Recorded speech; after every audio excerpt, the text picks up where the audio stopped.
Hi, this is Rob from One Division Tutorials. This is the second part of the Disco Boogie tutorial, which I promised a while back. I've finally got around to laying it out. Today I'm going to show you the arrangement of what I've done with the track that I showed you on the first tutorial. There's been a couple of changes on here. The first is the lead line, which I lost. I lost the synth basically to that, so I've replaced it with one from Reason. And the second is the Rhodes. I was using the Native Instruments one originally, and also I lost that software as well, and I've now replaced it with the free VST, which is called Mr. Ray, which you can get anywhere. It's a free VST and it's very good, and that's called Mr. Ray. So Google that. There's no real difference at all. It still sounds the same. There you go, exactly the same. Okay, so what I've done is I've laid out the track, quite a short demo really. And I've started off with just beats and open hats, crash, etc., and the congos, building it up nicely. I've also added in a string sample, which is supposed to be an imitation of a mellotron, but it's not really that close to the original. But it has this kind of nice sort of late 70s sort of synth sound, and I've put that in there just for added build up. I've also added a sidechain whoosh, which is there just for effect, and that's it. So let's just listen to the track and I'll talk you through it.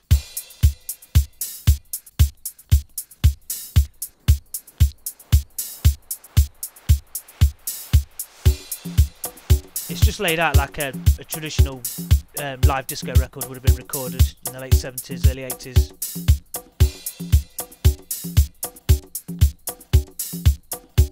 Here comes the fill. Close hats.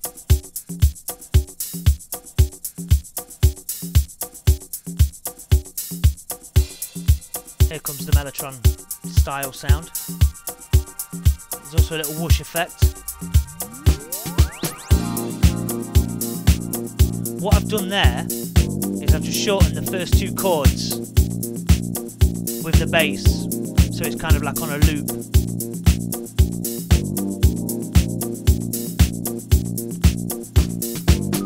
And I've also put some Rhodes trills in there, which are like this. You can hear them. And here comes the lead line, which is off Reason.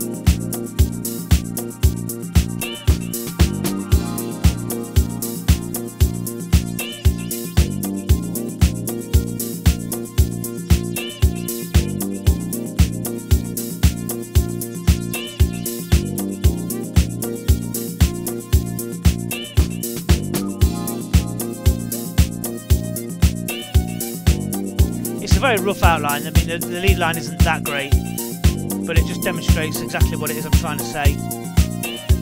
With all disco records, most of them had a pretty good live lead line.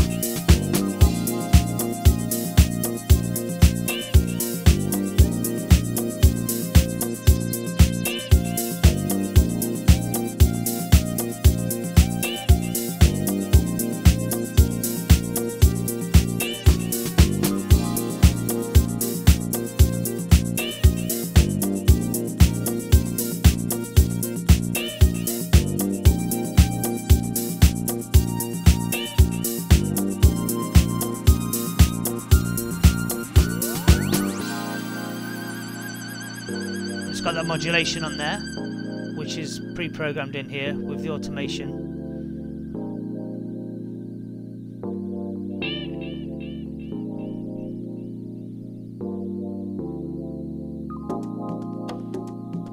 It's just really mellow, it's, you know, flows nicely.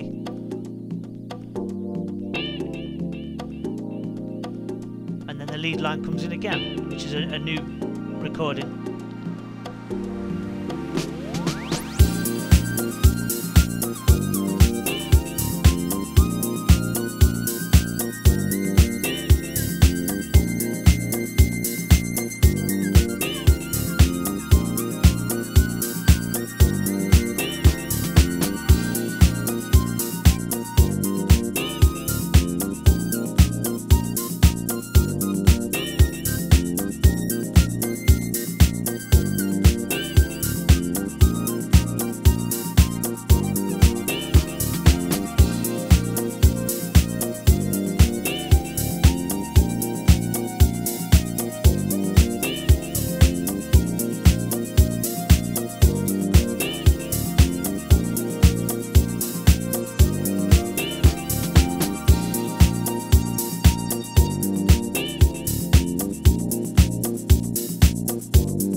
mean, obviously on here, if you can play the guitar, it'd be great if you could add a guitar sound on top, a rhythm guitar or a lead guitar, or even some vocals. And then there again, it starts breaking down again now, and drops back to the looped 2 chords.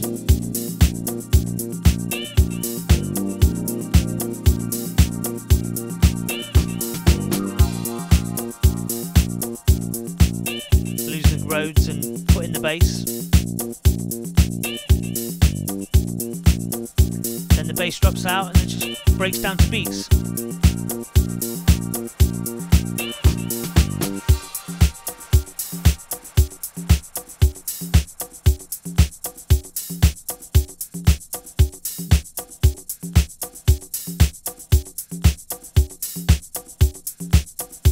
Little wobbly effect here. Lose the kick.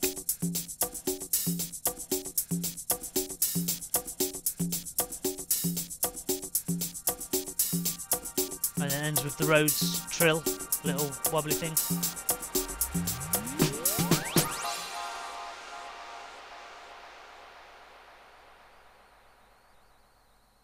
So there you go, there's the basics of the track. As I say, this sort of track would suit a vocal to get things moving a bit more, or a lead guitar, or some sort of organ, or some extra instrument, brass maybe. As I say, the lead line was very rough, just a rough outline. And as I say, what I've done with the lead line is I've just connected Reason up to it through the rewire slave. If you don't know how to do that, I'm sure there's a few tutorials on YouTube that you can view with how to do that. So there you go, there's the finished product of a rough demo on how to make a live Disco Boogie track. I hope you enjoyed it. Any questions, please email me and I will gladly get back to you. Okay, thank you very much.